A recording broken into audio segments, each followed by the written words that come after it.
The story of Ruth and Naomi and the others probably seems just not quite right for Mother's Day. Because it's not really a story about mothers and daughters, but it's a story about mothers-in-law and daughters-in-law. And yet it's a story about family, and Mother's Day is about family, relationships within families, which, as we know, can get rather complicated. This is, I guess we could say, an unusual story about an unusual family. But then again, a lot of families in our day are a bit unusual. Not the typical 2 parents, several kids of that family. And it's obvious they weren't always that typical in that day as well. So, looking at where the time period in which these events happened, the book of Ruth, as it begins, it says was in the time of the judges in Israel. It was the time that the Israelites, after having that time in Egypt, had come back to the promised land. They were living there. They did not yet have kings. They were under the rule of people called judges that were appointed by God. Apparently, the judges were not always the very best rulers. It was a time of ineffective government. There was a lack of justice for ordinary citizens. And we know that, but partly because the book of Judges, which comes right before Ruth, the very last verse of that says, "In those days there was no king in Israel, and all the people did what was right in their own eyes." Not very effective government. Apparently a time of violence, political corruption, chaos. I don't know if any of that sounds familiar or not. Some of that is still going on. But obviously it was not a good time for family life. And if moral decline wasn't enough, we discover that there was also an economic disaster during that time as well. Ruth begins, chapter 1, verse 1, there was a famine in the land. Conditions in Israel were so severe that one family in Israel, actually from the town of Bethlehem, a man named Elimelech took his wife Naomi and their 2 sons and traveled to Moab. Moab was a country on the far eastern side of the Dead Sea, kind of south, kind of in the desert. But they went there because of the devastation in their homeland. Now, the biblical view of Moab is not all that positive. It was considered to be kind of a bleak and hospitable place, kind of a wilderness. From all accounts, you'd have to be pretty desperate to move to Moab. You know, it's one of those, you might be a redneck if you live in Moab kind of situations. But maybe that's the only place they could find food. And so they went. And then apparently not too long after they arrived there, Naomi's husband, Elimelech, died, leaving her alone with these 2 sons in a strange and foreign land. Over time, the boys grew up to manhood, and when they reached marrying age, the only women available were the local Moabite girls. So Mahlon chose Orpah, Chilion chose Ruth. And we can only speculate how Naomi felt about that. Herself a widow, a single parent, a loving and concerned mother. She must have been really concerned that her sons only had the choice of these foreign women. Different culture, different background, different religion. And I suspect her religion was very important to her because she was from Bethlehem, which was kind of the buckle on the Bible belt of Judaism. And they were Jews. And here she was in this foreign place with her sons having not very many options but to marry these foreign women. And so likely she struggled. But then if that was not bad enough, within a few years, we don't know how long, but it apparently was not very long, both of her sons also died. And we don't know how or from what, doesn't say, but we just learn that Naomi, an aging widow, is left alone in a foreign land with only her Moabite daughters-in-law. By then, about that time, she gets word that conditions back in Bethlehem are better. And so she decides to go back home and live the rest of her life, at least in a familiar place near her extended family.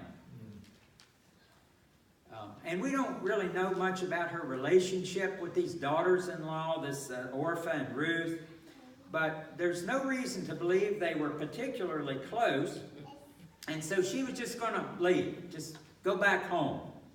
And she prepared to bid them goodbye, and she told them, you stay here in Moab, go back to your mother's home, it says.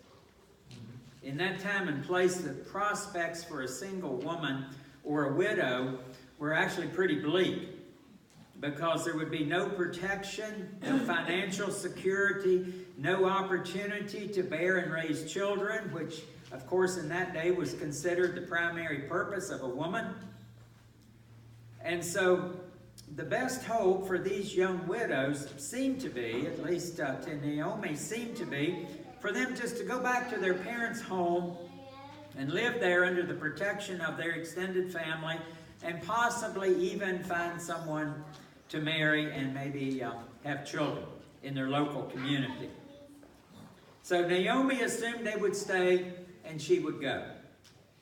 And that would just be the best thing for everyone. But these daughters-in-law surprised Naomi. They said, nope, we want to go with you. We want to go to your people. But Naomi insisted that they stay in Moab. You don't want to be burdened with an old woman like me. This is your homeland. This is your best opportunity. These are your people here. And Naomi then finally convinced Orpah. And Orpah departed and went back to her home. But it says Ruth clung to Naomi. She kind of almost like held on to her, clung to her.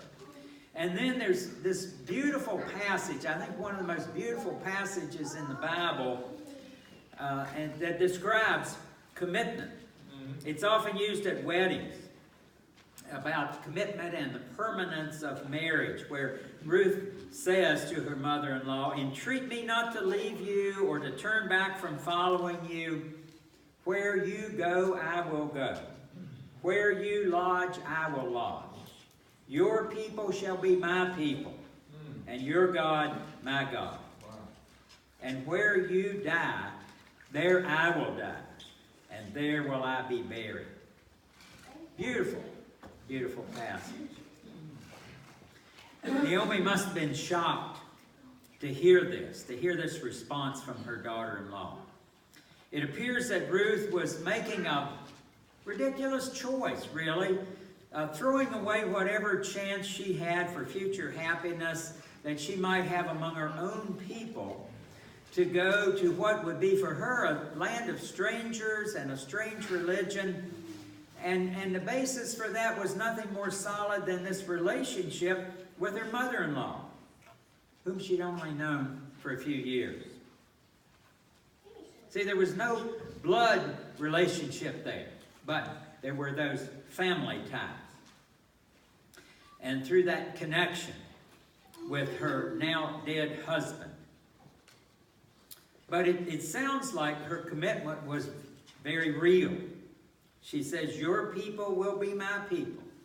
And it sounds like her commitment was to be forever. Where you die, I will die, and there will I be buried.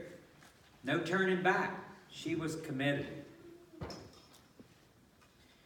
We have to wonder what motivated her to make that commitment. You know, was it just pity for her aging mother-in-law? She felt like she needed to take care of her. Or maybe it was out of respect for her, or a sense of duty to her mother-in-law. Maybe she really loved Naomi and just couldn't bear to leave. Or maybe, probably, it was some combination of those reasons. The scripture doesn't say what her motivation was. It just says she went. And this part of the Ruth passage ends with, when Naomi saw that she was determined to go with her, she said no more to her. So the two of them went on until they came to Bethlehem. And when they got back to Bethlehem, that marks the beginning of another story in the life of Ruth and Naomi and a man named Boaz. And as I say, that's another story. But in applying this ancient story to today, and we attempt to understand what it means in terms of family relationships then and now. And in looking at that, I was helped by a book that I had read called Preaching to Strangers by William Willimon and Stanley Harwaz. In that book, the part about Ruth and Naomi, they suggest that we probably have trouble understanding this story, not so much just because it's several thousand years old, but more because we live in a society that tries to convince us that we can live with no attachments and no claims and no bonds and no responsibilities between people.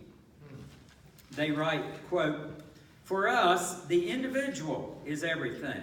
The free, autonomous, liberated, self-sufficient individual standing alone. We resent it when someone comes along who tries to make a claim on our lives, even if that claim is made by family, by parents or children or others with whom we have blood ties." End of quote. And they continue to suggest that our problem is that we live in a society that defines freedom as having the fewest number of attachments. We're very cautious about limiting our options by becoming unnecessarily tied down to the many complications of other people, other human beings. It complicates our life when we have responsibilities for others. They say that freedom becomes our number one goal, and any relationship then is seen as a potential threat or restriction to our freedom. And we're usually very selective about making such commitments. We might make it to a marriage partner, to children, possibly, eventually. But to an extended family member like a mother-in-law, especially if that would mean giving up our own future to go to a strange land with that person, most of us would consider that to be ridiculous, impossible. Won't even think about it. And that's because we value our freedom more than we value ties to family.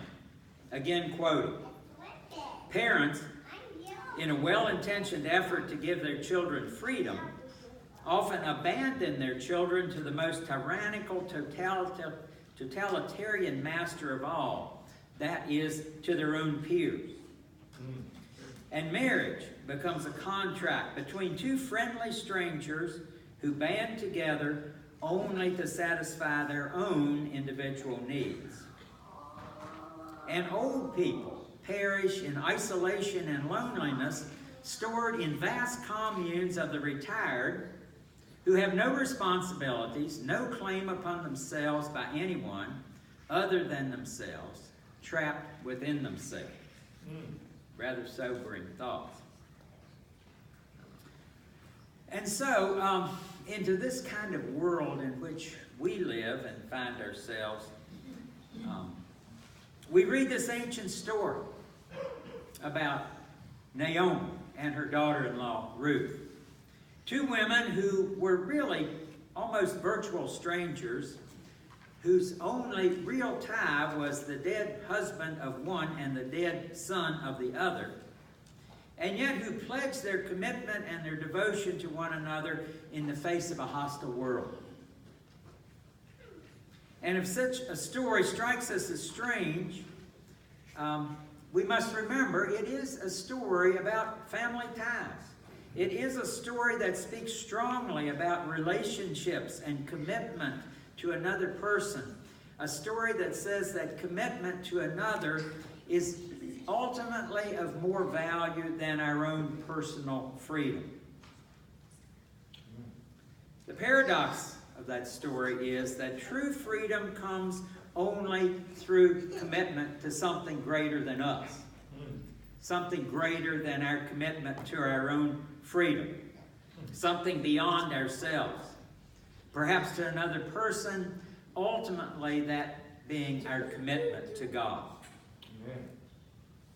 That's where true freedom lies. Not in our quest for freedom by being free from all entanglements and relationships. So to be in any family, any relationship, really, it becomes a venture in faith. It is to go forth, like Ruth and Naomi, without any guarantee for the future, but certainly with confidence that the future, whatever it may bring, will be more bearable if we bear it together. If we cling to our family ties. And ultimately, if we cling to that which ties us to God's family, of which we are all part, of which we are all God's children. So that's a story about family ties for Mother's Day Sunday.